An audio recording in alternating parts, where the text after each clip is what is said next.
Bueno, la clase pasada veíamos un pequeño repaso sobre las cuestiones generales de la contribución, de la obligación tributaria. Veíamos también un poco del aspecto de la relación tributaria, ¿no?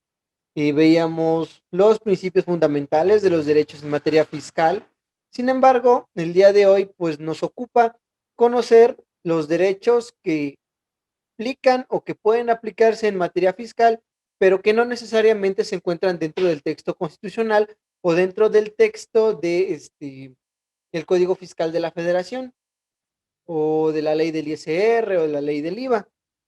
Bueno, el día de hoy vamos a hablar sobre aquellos derechos que aplican en materia fiscal, pero que se encuentran en tratados internacionales, de los cuales el Estado forma parte y que se convierten en parte del ordenamiento jurídico nacional a través del artículo primero constitucional y sobre todo por la reforma en materia de derechos humanos de julio del 2011, a través de las cuales se pone a el nivel de la Constitución los tratados internacionales en materia de derechos humanos.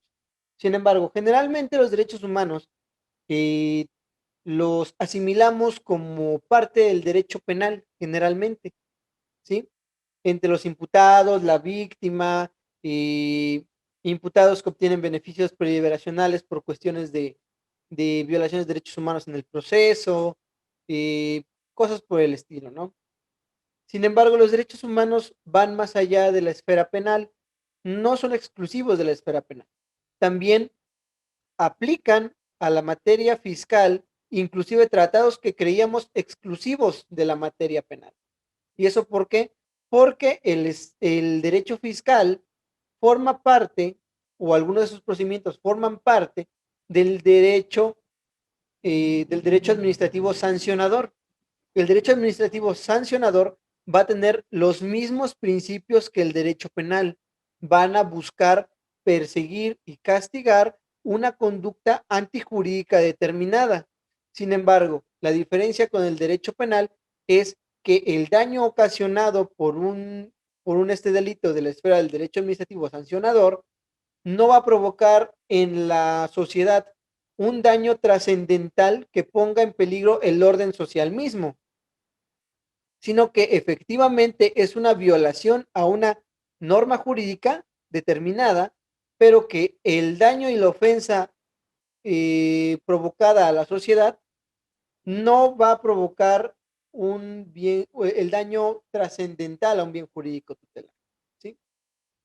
Entonces, ya con esto que acabamos de hablar, vamos ya a iniciar la sesión del día de hoy. Espero que sea de su agrado. Sí es un poco extenso, sí va a llegar a ser un poco tedioso, pero necesitamos concluir en esta sesión la, el tema de los derechos humanos y las garantías procesales. Entendiendo las garantías procesales, aquellas que sí están contenidas dentro del texto constitucional. Bueno, entonces, dicho eso, vamos a iniciar. El día de hoy veremos el tema de los derechos humanos. La sesión pasada ya habíamos visto, como lo dije en la introducción, un primer acercamiento. Sin embargo, ahora nos toca hablar de los derechos humanos que se encuentran en tratados internacionales, pero que son aplicables a la materia fiscal. Entonces, dicho eso, vamos a iniciar. Bueno, como consecuencia de la Primera Guerra Mundial, la Sociedad de Naciones impulsó las convenciones de Ginebra sobre seguridad, respeto y derechos mínimos de los prisioneros de guerra. En el 48, tras la Segunda Guerra Mundial, la Asamblea General de las Naciones Unidas aprobó el documento titulado Declaración Universal de los Derechos del Hombre, que tiene mucho que ver con el video que ustedes vieron ya previamente.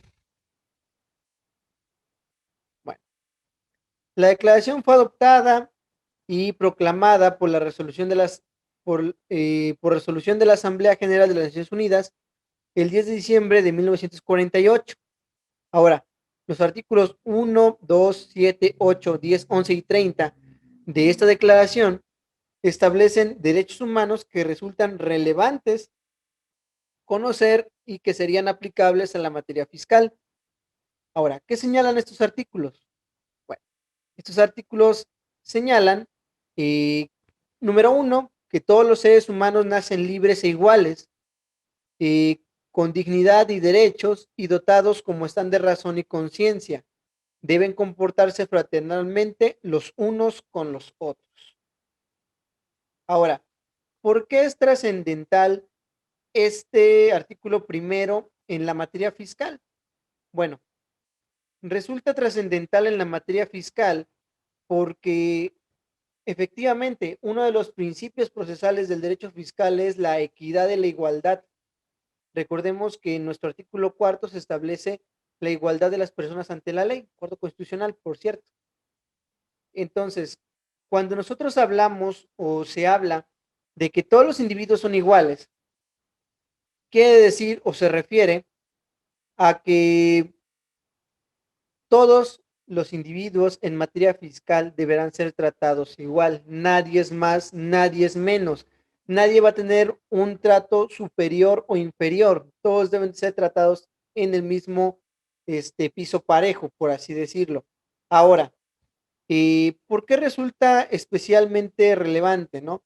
Porque si ustedes en determinado momento se encuentran ante una situación eh, de vulnerabilidad, pueden, dentro de sus medios de defensa, hacer alusión a estos tratados internacionales para hacerle ver a la autoridad que se encuentra en un error, que no solamente trasciende el orden jurídico nacional, sino los tratados internacionales a los cuales el Estado mexicano se comprometió cumplir. Y recordemos las responsabilidades de los servidores públicos que tienen el deber de respetar, proteger y promover los derechos humanos, pero no solamente los reconocidos en la Constitución, sino también los reconocidos a través de los tratados internacionales. Bueno, continuamos. Bueno, entonces, eh, todo lo, artículo 2, perdón, artículo 2, toda persona tiene todos los derechos y libertades proclamados en esta declaración, sin distinción alguna de raza, color, sexo, idioma, religión, opinión política o de cualquier otra índole, origen nacional o social, posición económica, nacimiento o cualquier otra condición. Además, no se hará distinción alguna fundada en la condición política, jurídica o internacional del país o territorio de cuya jurisdicción dependa una persona, tanto si se trata de un país independiente como de un territorio bajo administración fiduciaria, no autónomo o sometido a cualquier otra limitación de su soberanía. ¿A qué se refiere esto? Sobre todo en este gobierno. Voy a subir un, un video al apartado de Classroom en el cual de forma muy lamentable se escucha a un trabajador del sistema de administración tributaria expresarse de forma peyorativa sobre, sobre los trabajadores independientes y los empresarios al decir que literalmente con todas las palabras, ellos tenían que joderse y pagar más impuestos. Entonces, en esa manifestación de autoridad hay un perjuicio y sobre todo un prejuicio en razón de la ideología política que tiene personalmente ese servidor público.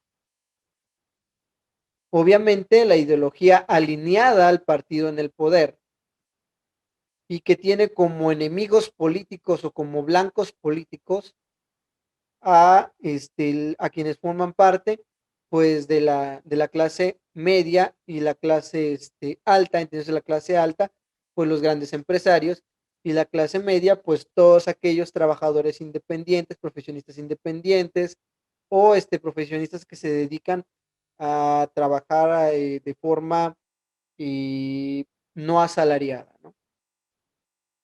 Entonces, una decisión tomada con base en este tipo de prejuicios violaría el principio que acabamos de leer. ¿Por qué? Porque hay un prejuicio basado en la ideología política, ¿sí?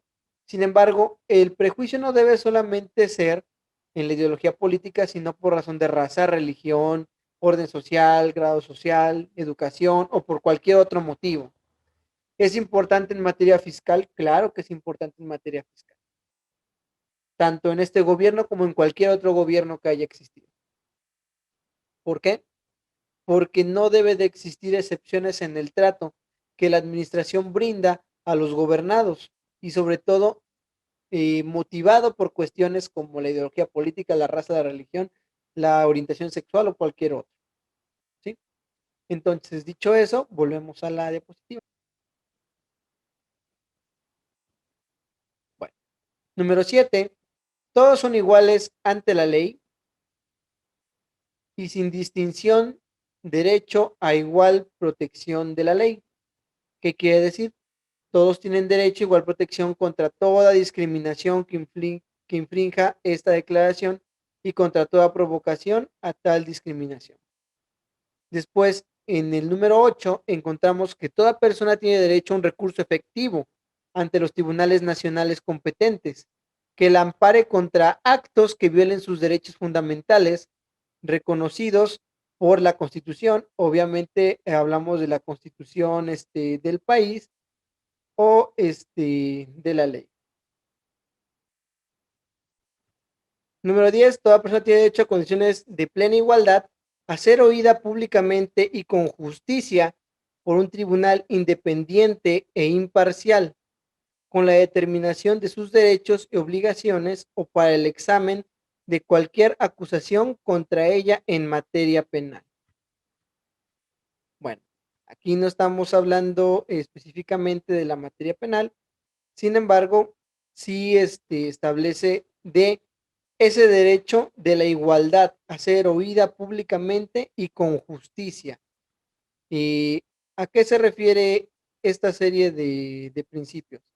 Bueno, pues esta serie de principios claramente hablan, en el caso de un recurso efectivo, ante todo acto de la autoridad, en este caso fiscal, debemos de tener un medio de defensa, ¿sí? Pero no solamente que exista el medio de defensa en la ley, sino que sea efectivo. ¿A qué se refiere? A que de forma eh, eficiente y comprobable le brinde la oportunidad al gobernado de ejercer o entablar una defensa en contra del acto que ha generado la autoridad. ¿Ok? ¿Qué quiere decir? Que se te dé la oportunidad de ser oído, de aportar pruebas. Es lo que se le dice dar la oportunidad de ser oído y vencido en juicio. A eso se refiere este artículo. Bueno, volvemos. Bueno, por cuanto hace el artículo 11, va a establecer que toda persona acusada de un delito tiene derecho a que se presuma su inocencia mientras no se compruebe su culpabilidad. En materia fiscal, obviamente, se va a referir a que se te trate como si no hubieses cometido efectivamente o no seas culpable de la falta que se te está acusando. Es decir, dentro de la materia fiscal también debe de haber la presunción de inocencia. Sin embargo, como lo veremos, en muchas ocasiones la ley pareciera que tiene una presunción, pero de culpabilidad, ¿no? De que el contribuyente es culpable, inclusive sin habérsele dado una oportunidad de ser oído y vencido en juicio. Y bueno, en su artículo 30, la declaración establece que no podrá interpretarse en el sentido que confiere derecho a alguno Estado, un grupo o persona para emprender y desarrollar actividades o realizar actos tendientes a la supresión de cualquiera de los derechos y libertades en esa declaración. ¿Qué quiere decir? Que el Estado no puede negar el cumplimiento de las disposiciones dentro de la declaración si ya la declaración fue firmada y aceptada. Eso tiene un poco de sentido. Bueno, ahora, estos artículos tutelan los derechos humanos de las personas de obtener por parte del Estado un trato humano, igualitario y digno, respetando sus derechos humanos y libertades. Asimismo, el Estado deberá proporcionar al gobernado un recurso eficaz contra los actos que aferen su esfera de derechos humanos y a respetar la presunción de la inocencia mientras no se demuestre la culpabilidad. También se puede apreciar el principio pro homine, que ya hemos dicho creo que en el cuatrimestre anterior se dijo, pero el principio pro homine significa a que se debe de interpretar o aplicar la disposición que más beneficia o proteja a la persona dentro de una situación determinada. Es decir, si la ley establece medios de protección que pueden ser más amplios, se debe de conceder la forma más amplia de protección. En este caso, ¿cómo aplicaría el principio pro homine? Si la Constitución y las leyes locales no contemplan efectivamente el derecho a un recurso efectivo o que dentro de los tratados internacionales encontramos más situaciones en las que se puede beneficiar al contribuyente, pues podremos tomar aquellas y obligar a la autoridad a aplicarlas. En primer lugar, porque el Estado forma parte de esas convenciones y en segundo lugar, porque a través del artículo primero se deben de considerar como a la par de la Constitución. Bueno, ahora hablemos sobre el Pacto Internacional de Derechos Civiles y Políticos. Bien, este documento también forma parte del acervo de tratados internacionales de los cuales el Estado mexicano forma parte. Y fue adoptado por la Asamblea General de las Naciones Unidas el 16 de septiembre del 66 y entra en vigor el 23 de marzo del 76. Dentro de su articulado destacan los siguientes. Bueno, al respecto del artículo 5, encontramos que ninguna disposición del pacto podrá ser interpretada en el sentido de conceder derecho alguno a un Estado, grupo, individuo para emprender actividades o acciones dirigidas a la destrucción de cualquiera de los derechos o las libertades que trata precisamente el tratado. La disposición que acabamos de ver que se manifiesta final, este tratado lo manifiesta desde un primer momento. Bueno, al respecto, el artículo 12 nos dice que toda persona que se halle legalmente en territorio de un Estado tendrá derecho de circular libremente por él y escoger libremente su residencia. Número 2, toda persona tendrá derecho de salir libremente del país. Número 3, los derechos antes mencionados no podrán ser objeto de restricciones, salvo cuando éstas se hallen previstas en la ley, sean necesarias para proteger la seguridad nacional, el orden público, la salud, la moral y los derechos o libertades de terceros. Y 4, nadie podrá ser arbitrariamente privado del derecho a entrar en su propio país. Pero ¿cómo se aplica este artículo en la materia fiscal? Bueno, recordemos que no puede haber aduanas internas, ¿sí? Dentro del territorio nacional está prohibido las aduanas internas y sobre todo los impuestos derivados de, por ejemplo, que existiera un impuesto por viajar de Veracruz a Oaxaca. Y ya sé lo que van a decir, Lick, es que lo que pasa es de que existen las, las casetas de cobro. Sí, pero las casetas de cobro, recuerden que están concesionadas y otras se encuentran dentro de la administración de gobierno federal. Sin embargo, aquellos no son contribuciones como tal, sino son derechos que se cobran para el mantenimiento mismo de las pistas. Entonces, fiscalmente hablando, no existe ningún tipo de impuesto a la movilidad, pero también este artículo nos dice que no debe de existir en un futuro algún tipo de impuesto similar. Bueno, el artículo 14 nos dice, obviamente, la igualdad de las personas y que las cortes de justicia deberán respetar ese principio y también de que toda persona tendrá derecho a ser oída públicamente y con las debidas garantías por un tribunal competente, independiente e imparcial, establecido por la ley y en la substanciación de cualquier acusación de carácter penal formulada contra la persona o para la determinación de sus derechos o obligaciones en el carácter civil, la prensa y el público podrán ser excluidos de la totalidad o parte de los juicios. ¿Esto por qué? Para cuidar el derecho de la dignidad humana de la persona. Y también que toda sentencia en materia penal o contenciosa será pública, excepto en los casos en que así se establezca, y también que toda persona tiene derecho a que se presuma su inocencia mientras no se compruebe su culpabilidad. Obviamente es una reiteración de los derechos que ya vimos anteriormente. Sin embargo, aquí se agrega un detalle especial. Nos habla de un tribunal competente, independiente e imparcial.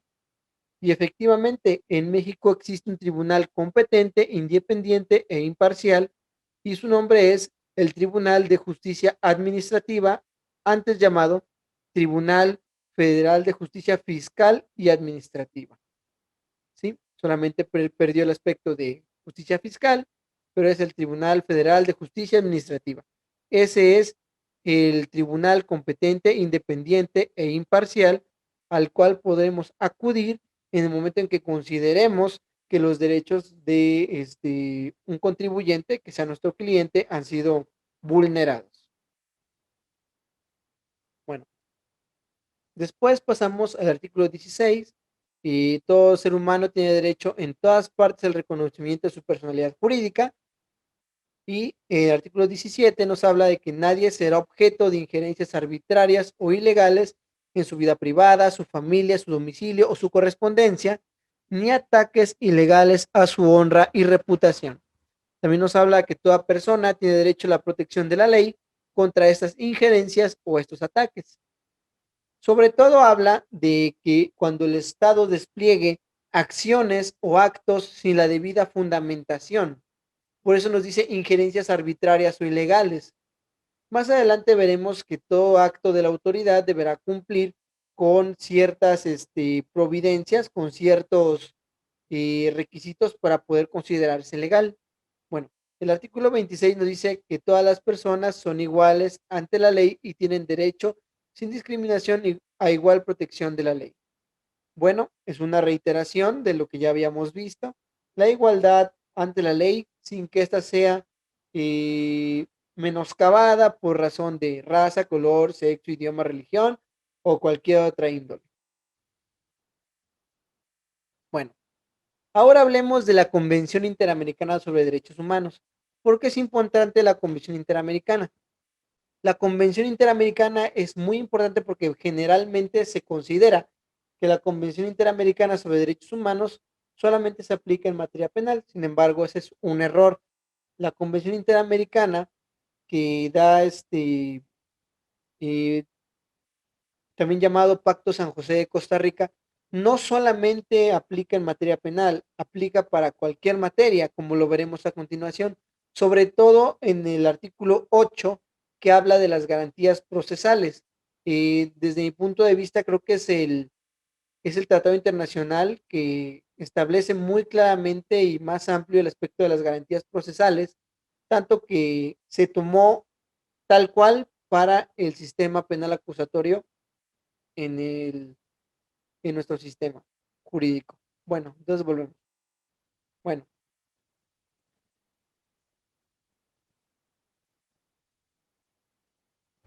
bien, la Convención Interamericana, pues también conocida como Pacto San José de Costa Rica, pues es suscrita tras la Conferencia Especializada Interamericana de Derechos Humanos de 1969 en la ciudad del mismo nombre, en San José de Costa Rica, y entró en vigor el 18 de julio del 78. Ahora, en el ámbito fiscal, resultan aplicables los artículos 1, 8, 9, 24 y 25 de la Convención, que establecen lo siguiente. Bueno, el artículo 8 nos habla de las garantías judiciales. Bueno, el primer punto nos dice que toda persona tiene derecho a ser oída con las debidas garantías y dentro de un plazo razonable por un juez o tribunal competente, independiente e imparcial, establecido con autoridad por la ley en la sustanciación de cualquier acusación penal formulada contra ella o para la determinación de sus derechos y obligaciones del orden civil, laboral, fiscal o de cualquier otro carácter. Bueno, aquí la convención ya claramente establece su competencia también dentro de la esfera fiscal en el aspecto de las garantías judiciales. En el número 2 nos dice que toda persona inculpada de delito tiene derecho a que se presuma su inocencia mientras no se establezca legalmente su culpabilidad dentro del proceso. Toda persona tiene derecho en plena igualdad a las siguientes garantías mínimas.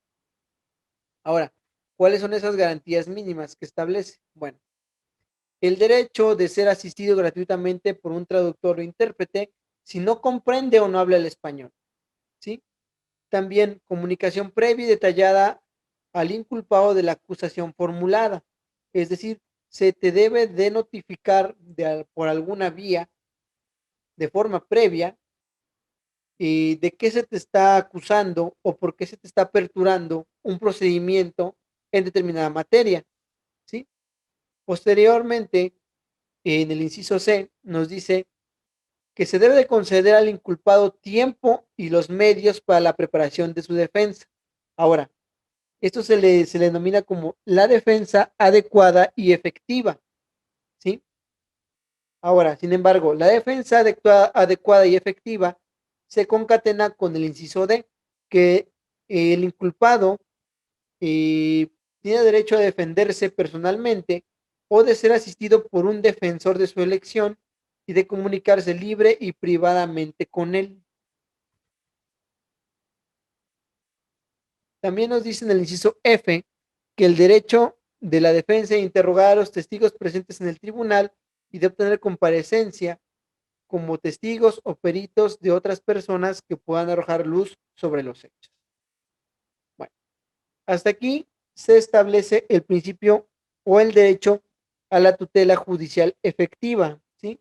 Y también el derecho de la defensa profesional y técnica y la defensa efectiva.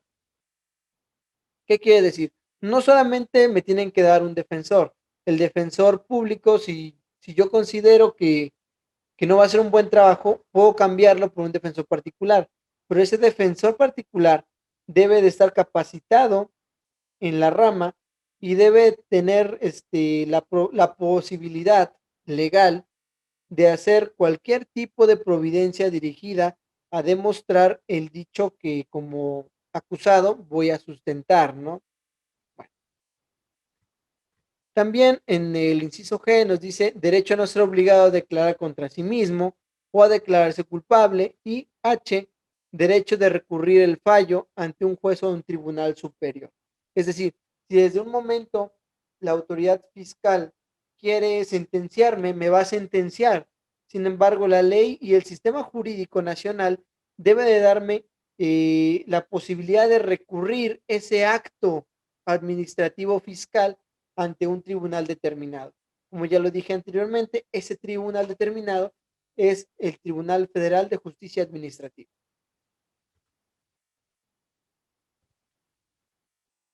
Continuando con las garantías judiciales, el punto 3 nos dice que la confesión del inculpado solamente es válida si es hecha sin coacción, es decir, sin ningún tipo de amenaza. En el punto 4 nos dice que el inculpado absuelto por una sentencia firme no podrá ser sometido a un nuevo juicio por los mismos hechos. Esto se le llama el principio non bis in idem. El principio non bis in idem es la prohibición de la doble acusación o la doble imputación, en el aspecto de que no se te puede acusar dos veces por un mismo delito si ya hubo previamente una sentencia sobre eso, ¿no? Bueno, en el punto 5 nos dice que el proceso penal debe ser público, salvo en lo que sea necesario para preservar los intereses de la justicia. Bueno, el mismo principio va a aplicar también para la materia fiscal. En el punto 24 encontramos la igualdad ante la ley, que es básicamente todas las personas son iguales ante la ley. En el artículo 25 encontramos la protección judicial, que nos dice que toda persona tiene derecho a un recurso sencillo y rápido o a cualquier otro recurso efectivo ante los jueces o tribunales competentes que la ampare contra actos que violen sus derechos fundamentales o reconocidos por la Constitución o la ley. ¿Sale? Ahora, sobre la protección judicial, nos dice que los estados partes se comprometen, inciso A garantizar que la autoridad competente prevista por el sistema legal decidirá sobre los derechos de toda persona que interponga tal recurso. ¿Sí? B, a desarrollar las posibilidades del recurso judicial y C, a garantizar el cumplimiento por las autoridades competentes de toda decisión que haya estimado procedente el recurso. Ahora, ¿a qué se refiere esto? Eh, que los estados tienen la obligación de respetar los principios de no discriminación, debido proceso, presunción de inocencia, y el recurso efectivo y de la igualdad ante la ley, pero obviamente también aquí nos dice sobre la justicia efectiva, ¿no? No solamente que exista el recurso, sino que ese recurso efectivamente tenga la capacidad de decidir y sobre todo de eh, revertir la situación que haya provocado una vulneración de derechos. Bueno, ahora sí, vamos a hablar sobre las garantías en el proceso, pero esas garantías las vamos a encontrar ya en la Constitución Política de los Estados Unidos Mexicanos. Ok. Bueno, existen garantías procesales fiscales en nuestro texto constitucional y para efectos formales, pues son la garantía de seguridad jurídica, la garantía de igualdad, de libertad y de propiedad, ¿no? Bueno, ahora hablemos un poquito de cada una de ellas. Vamos a hablar de la garantía de seguridad jurídica. Bueno, la seguridad jurídica, eh, como parte, más bien parte de un principio de certeza en cuanto a la aplicación de disposiciones tanto constitucionales como legales, que por una parte define la forma en que las autoridades del Estado han de actuar y por la otra que la aplicación que se haga del orden jurídico a los gobernados sea eficaz. Ahora, esta importante garantía va a subdividirse en otras como subgarantías, las cuales generalmente vamos a encontrar en los artículos 8, 14, 16 y 17 de la Constitución.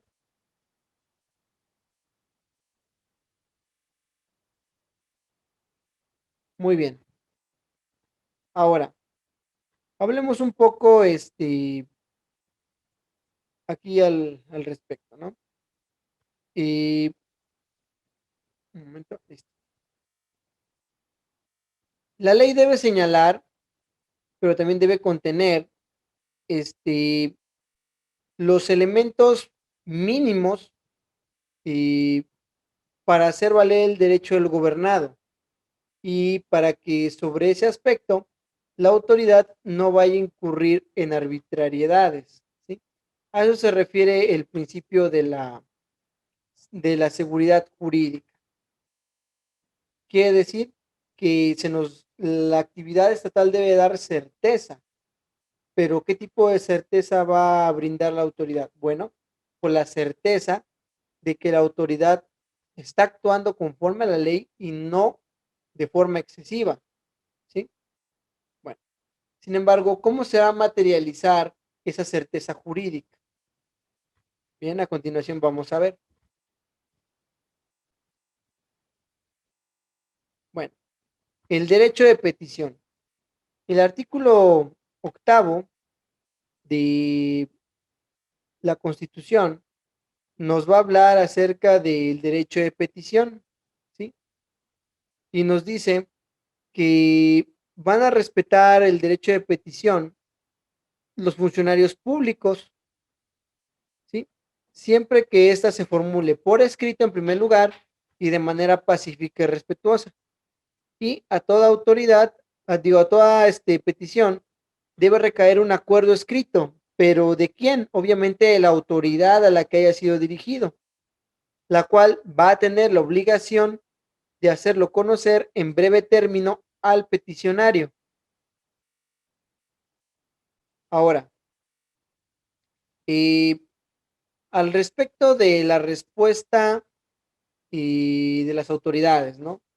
Bueno, Cuando se hace una solicitud por escrito, obviamente, la respuesta a la solicitud también debe ser por escrito, siendo contrario a derecho y violatorio precisamente de esta garantía, un acuerdo verbal o de otro tipo. ¿Por qué? Porque además de hacerse en breve término, debiéndose entender por como el momento en el cual racionalmente puede estudiarse y tomar una determinación al respecto de un asunto determinado, pues en ningún caso debe o no debería exceder de 4 meses. Ahora, sin embargo, ¿por qué decimos de que no debe de exceder de 4 meses? Porque sencillamente no sería apegado a derecho en manifestar que una autoridad tiene hasta 4 meses para poder responder eh, una petición hecha por un ciudadano y de que ello represente todavía una tutela efectiva de sus derechos. ¿Sí? Bueno, continuamos.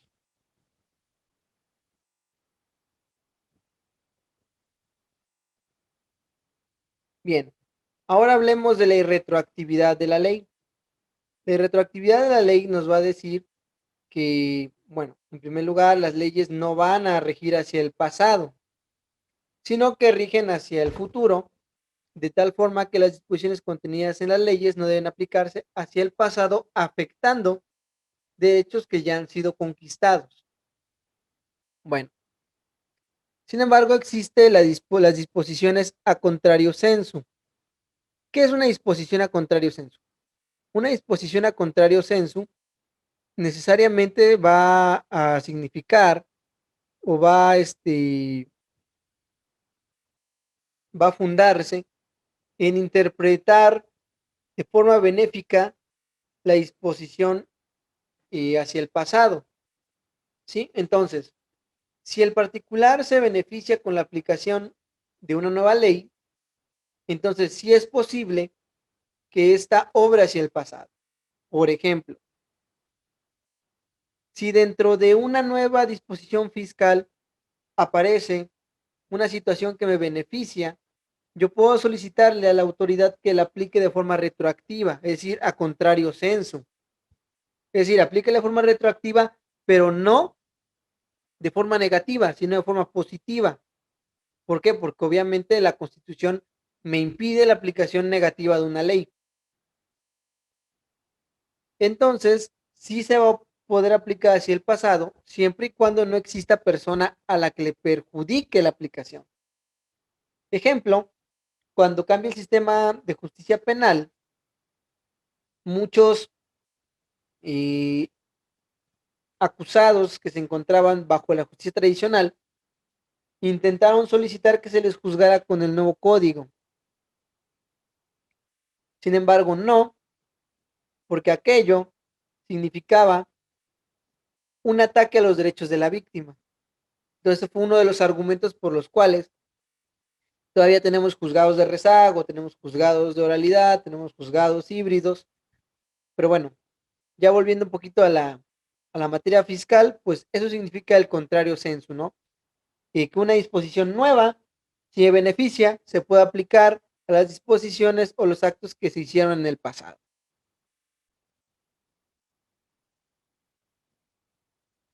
Bueno, entonces a eso se refiere una disposición a contrario censo. Entonces continuamos.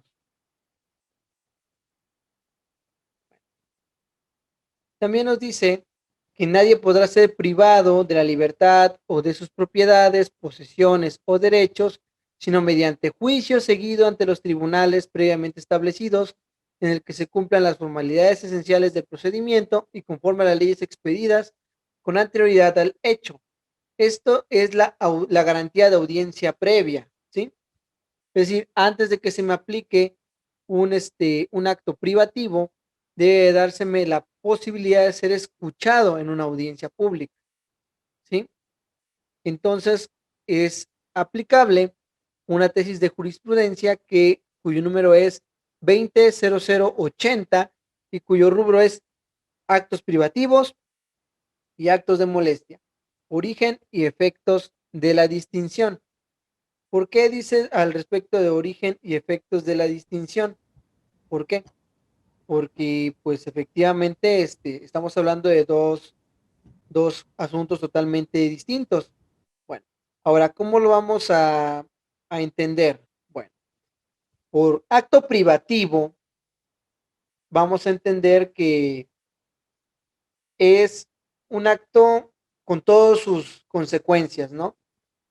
Y que por su naturaleza va a necesitar una audiencia previa, conforme al 14. Un auto privativo, por ejemplo, podría ser un embargo, una inmovilización de cuentas, ¿sale? Si estamos hablando que es definitivo, una sentencia en materia fiscal. Pero bueno, sin embargo, si el acto es provisional, ¿qué quiere decir? No es permanente, entonces se convierte en un acto de molestia.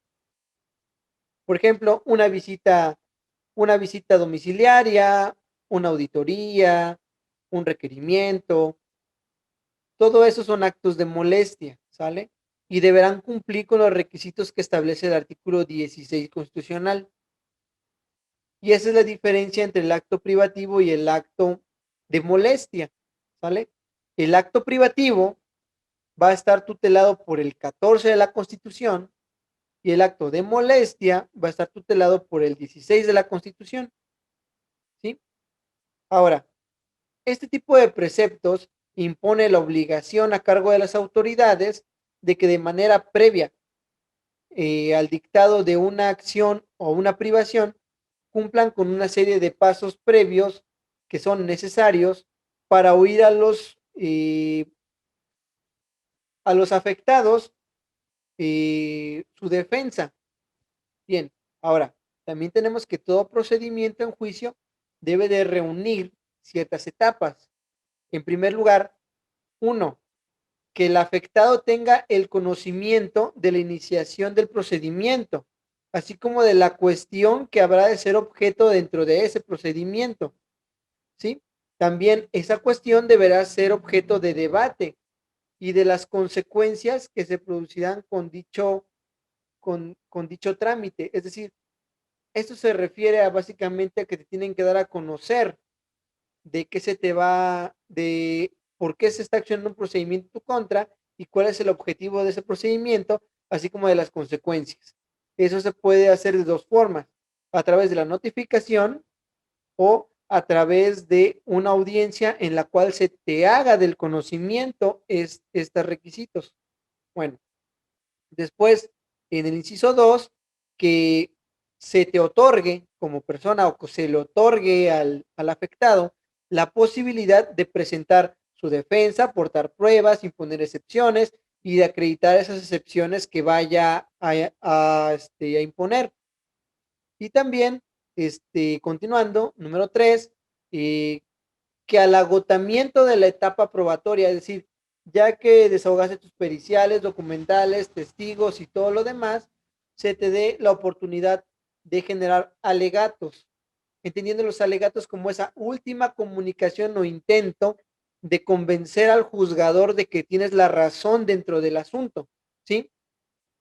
Después, número que sigue, ya se me fue, que el procedimiento se ha iniciado o que el procedimiento concluya con una resolución que decida sobre las cuestiones debatidas, fijando con claridad el tiempo y la forma de las sanciones y cómo deben ser cumplidas en caso de que haya sanciones. También podríamos estar hablando de que el procedimiento termine con una sentencia absolutoria, que sería genial, ¿no? Que es creo que lo que todos buscamos como profesionistas del derecho. Bueno, entonces volvemos a las diapositivas. Bueno, para profundizar un poquito más, les dejo este cuadrito, ¿sí? De nuevo tenemos aquí la división.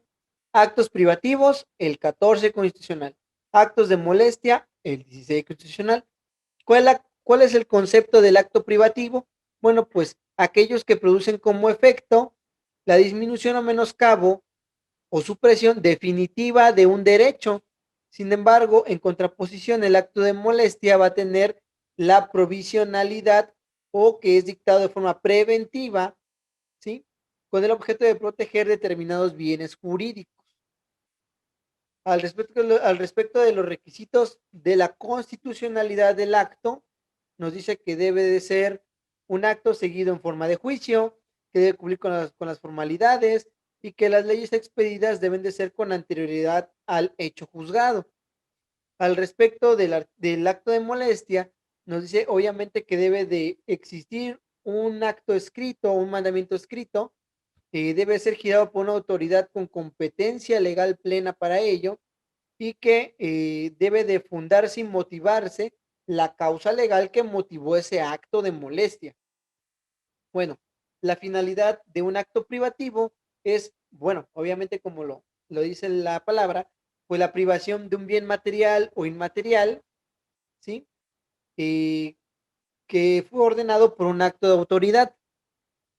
Y al respecto del acto de molestia, pues solamente es una restricción provisional.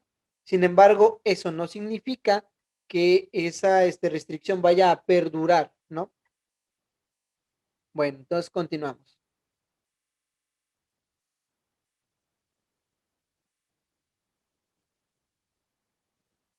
Ahora, hablemos de la garantía de la tipicidad. La garantía de tipicidad nos dice que en los juicios del orden criminal queda prohibido imponer por simple analogía y aún por mayoría de razón pena alguna que no esté decretada por una ley exactamente aplicable al delito de que se trata. Bien, y viene una tesis de jurisprudencia de número 174326 que de rubro dice tipicidad, el principio relativo normalmente referido a la materia penal es aplicable a las infracciones y sanciones administrativas. ¿A qué se refiere esto? Como creo que ya lo había dicho al inicio de la plática, lo que sucede es de que cuando las autoridades actúan en contra de los gobernados, lo harán necesariamente o primigeniamente a través del derecho administrativo sancionador.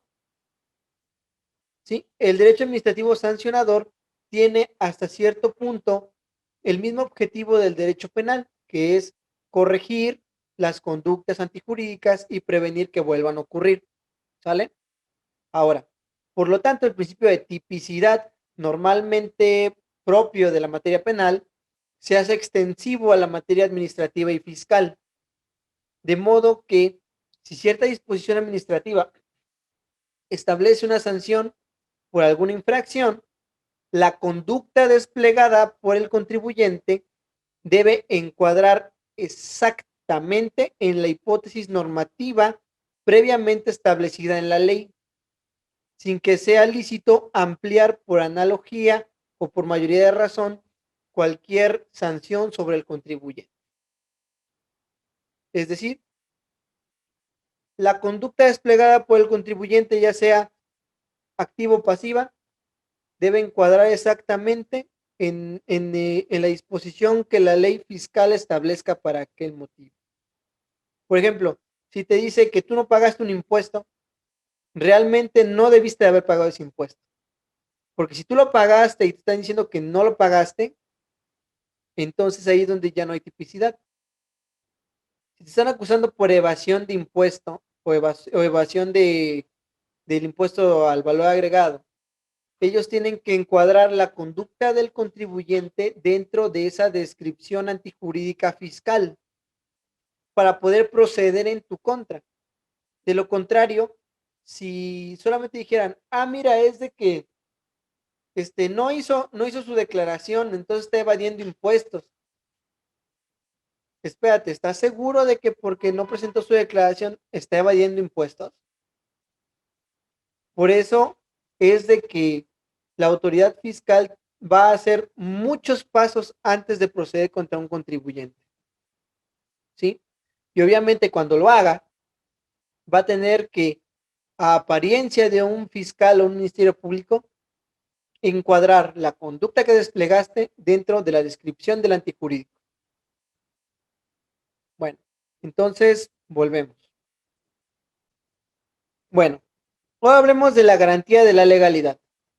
Por lo que respecta a la garantía de legalidad, esta debe entenderse como la satisfacción de todo acto de autoridad, de que todo acto de autoridad, perdón, ha de realizarse conforme al texto expreso de la ley, a su espíritu o a su interpretación jurídica. Por lo tanto, una autoridad no puede realizar determinado acto concreto, dictaminar una resolución o cualquier otra acción si no se funda en una ley anterior y vigente. ¿Sí? Muy bien. Al respecto, pues esta garantía que se encuentra en la Constitución requiere que todo acto de molestia conste en una orden escrita, ¿ok? Ya que, pues, si ésta se dictara de forma verbal, sería contraria a la garantía de seguridad jurídica que le acabamos de ver, que tutela precisamente este artículo, pues no podría concederse la fundamentación y motivación del acto de autoridad que se está tratando, ¿sí? ¿A qué me refiero? El mandamiento escrito, fundado y motivado, tiene mucho que ver con el principio de certeza jurídica. ¿Por qué? Porque precisamente esa va a ser tu prueba para acudir a un medio de defensa. La prueba de que el acto ocurrió va a ser la constancia escrita del acto. Sin embargo, algunos han dicho que no solamente por la vía escrita, sino por cualquier medio que brinde certeza. Por ejemplo, en el caso de el orden penal, en algunas ocasiones es el audio y video de las audiencias. Sin embargo, las audiencias fiscales no constan en audio y video. Por lo tanto, que se emita un acto de molestia de forma verbal sí atenta fundamentalmente a esta garantía y sí necesitamos que sea escrito, fundado y motivado debidamente. ¿Vale? Entonces volvemos. Muy bien. Ahora hablemos de la garantía de mandamiento escrito. El artículo 16 nos dice pues de que nadie puede ser molestado en su persona, familia, domicilio, papeles, posesiones, sino en virtud de un mandamiento escrito de la autoridad competente que funde y motive la causa legal del procedimiento.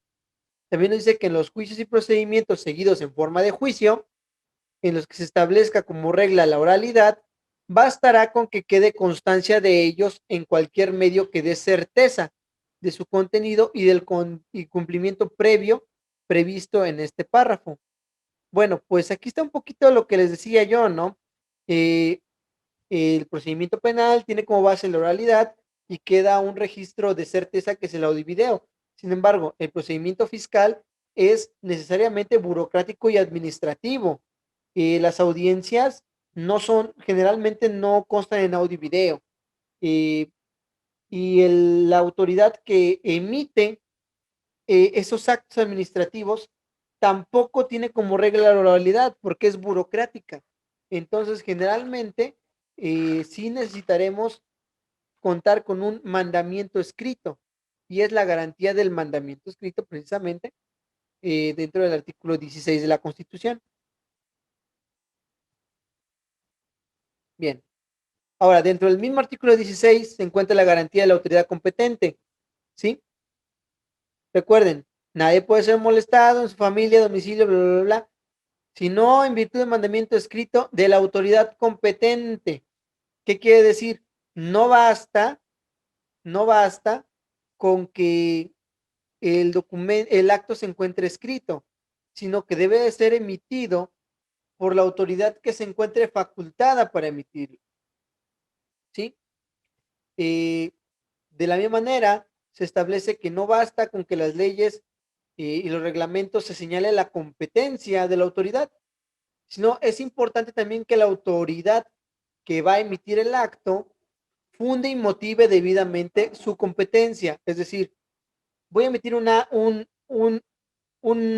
acto, pero no solamente soy competente porque yo digo que soy competente con base en el artículo fulanito de la Constitución, el artículo fulanito del Código Fiscal, de la ley orgánica del sistema de administración tributaria, bla, bla, bla, bla, bla, bla, bla, bla, bla.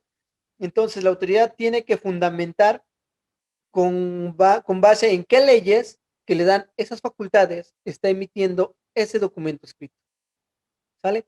Ah, por cierto, también tiene que ser con la firma autógrafa, no puede ser una impresión u otra cosa, o tiene que ser una firma digital avanzada.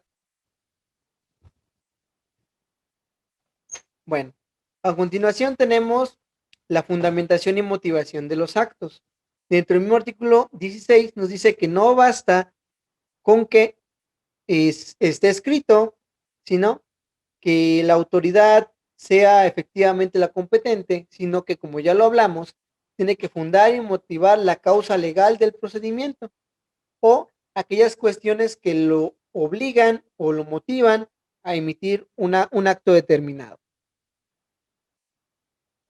Bien, ahora hablemos sobre las garantías dentro del proceso, ¿sí? La proporcionalidad y equidad en las contribuciones. Este ya es el último tema. Bueno, vamos a hablar del artículo 31 de la Constitución, que nos dice, son obligaciones de los mexicanos contribuir para los gastos públicos, así como de la Federación, los estados, la Ciudad de México y los municipios. Bueno, la contribución desde el punto de vista jurídico es el ingreso que obtiene el Estado de los particulares para sostener los gastos públicos. Recuerden que esto lo obtenemos en el artículo 2 del Código Fiscal de la Federación. Antes de continuar, quisiera hacer una anotación acerca de la fundamentación y la motivación, ¿sale? Cuando hablamos, es que sentí que quedó un poquito corto. Así, ya, fundar y motivar y ya, ¿no? No, no solamente es eso, va más allá, va más al fondo. Cuando hablamos de la fundamentación, hablamos de citar, como ya le dijimos, las leyes, tanto sustantivas como adjetivas, en que se apoya la decisión que está tomando la autoridad. Ahora, acuérdense que la ley sustantiva es la que concede un derecho o impone una obligación. Sí, generalmente son los códigos y las leyes especiales. Y la ley adjetiva va a ser la que se ocupa del proceso, o sea, generalmente van a ser los códigos procesales. ¿Sale? Ahora, cuando hablamos acerca de la motivación, pues decimos que son los razonamientos lógico-jurídicos, ¿sí? Que básicamente es decir, ¿por qué considero que en este caso se ajusta a la hipótesis de las leyes que rigen o que son competencia de la autoridad, ¿no? Bueno, ahora, eso al respecto de la fundamentación y motivación. De los que están todavía aquí, ¿alguien tiene el código fiscal a la mano? Que pudiera ayudar leyendo el artículo 2. Vamos a cubrir. Ajá, dice artículo 2. Las contribuciones se clasifican en impuestos, aportaciones de seguridad social, contribuciones de mejoras y derechos, las que se definen de la siguiente manera. Fracción 1. Impuestos son las contribuciones establecidas en la ley que deben pagar las personas físicas y morales que se encuentran en la situación jurídica o de hecho previstas por las mismas y que sean distintas de las señaladas en las fracciones 2, 3 y 4 de este artículo. Fracción 2. Aportaciones de seguridad social son las contribuciones establecidas en ley a cargo de personas que son sustituidas por el Estado en el cumplimiento de obligaciones fijadas por la ley en materia de seguridad social o las personas que se beneficien en forma especial por servicios de seguridad social proporcionadas por el mismo Estado. Fracción 3. Contribuciones de mejoras son las establecidas en ley a cargo de las personas físicas y morales que se beneficien de manera directa por obras públicas. Fracción 4. Derechos son contribuciones establecidas en ley por el uso o aprovechamiento de los bienes del dominio público de la nación, así como recibir servicios que presta el Estado en función por organismos descentralizados u órganos desconcentrados, cuando en este último caso se trate de contraprestaciones que no se encuentren previstas en la Ley de Derechos. También son derechos las contribuciones a cargo de los organismos públicos descentralizados por prestar servicios exclusivos del Estado, cuando sean organismos descentralizados los que proporcionen la seguridad social a que hace mención la fracción 2. Las contribuciones correspondientes tendrán la naturaleza de aportaciones de seguridad social. Los recargos, las sanciones, los gastos de ejecución y la indemnización a que se refiere el séptimo párrafo del artículo 21 de este código son accesorios de las contribuciones y participan de la naturaleza de estas, siempre que en este código se haga referencia únicamente a contribuciones, no se entenderán incluidos los accesorios, con excepción de lo dispuesto en el artículo primero. Hecho. Bueno, entonces, ya con esta intervención, escuchamos los tipos de las contribuciones, cuáles son y cuál es su objetivo, ¿sale? Bien. Entonces, ya con lo que acaba de decir ahorita la compañera, muchas gracias. Ya podemos dar por concluido la clase del día de hoy. Ya ustedes saben que se encuentra abierto para para su retroalimentación, pues siempre está abierta el Classroom para las preguntas, ¿no? Y si tienen ustedes preguntas, jóvenes, pueden mandarme a mi correo. Ya ustedes tienen mi correo y también tienen mi contacto telefónico, muchos de ustedes. Entonces, pueden mandarme sus preguntas con toda la confianza, ¿vale? Ahora, ¿por qué era importante esta clase y por qué se extendió tanto? Era importante para que conociéramos los derechos en materia fiscal y las garantías en materia fiscal dentro de los procedimientos, porque ya vamos a comenzar a ver los procedimientos. Los mencionamos de forma por encimita en el cuatrimestre pasado. Sin embargo, ahora los vamos a ver ya de un aspecto más a fondo y veré la forma de establecer un ámbito práctico dentro de estos procedimientos, ya sea que pongamos un ejemplo específico de materia fiscal o que veamos si se actúa como, una parte actúa como autoridad, justificando la acción y otra parte del grupo actúa como la defensa del contribuyente, intentando hacer ver a la autoridad que esa disposición se encuentra errónea, ¿sale? Bueno, entonces, por el momento sería todo, jóvenes. Recuerden que al parecer el examen, en ustedes, ¿cuándo es el examen? Esta semana que viene tenemos 3 exámenes. Ya Ujú. nos tocaría la siguiente, me parece, los otros 3. El 15 o Sí, algo 14, así. creo que hay 14, ¿no? Es 14. Ah, bueno. Entonces, el 14 de febrero tenemos nuestro examen parcial, el cual voy a hacer con mucho cariño para ustedes, porque es 14 de febrero. Entonces, con todo mi cariño voy a hacer el examen. Va a ser su regalo de Día del Amor y la Amistad. Estudien, jóvenes, todavía tenemos otra sesión. Eh, Tarea la libero el día lunes y probablemente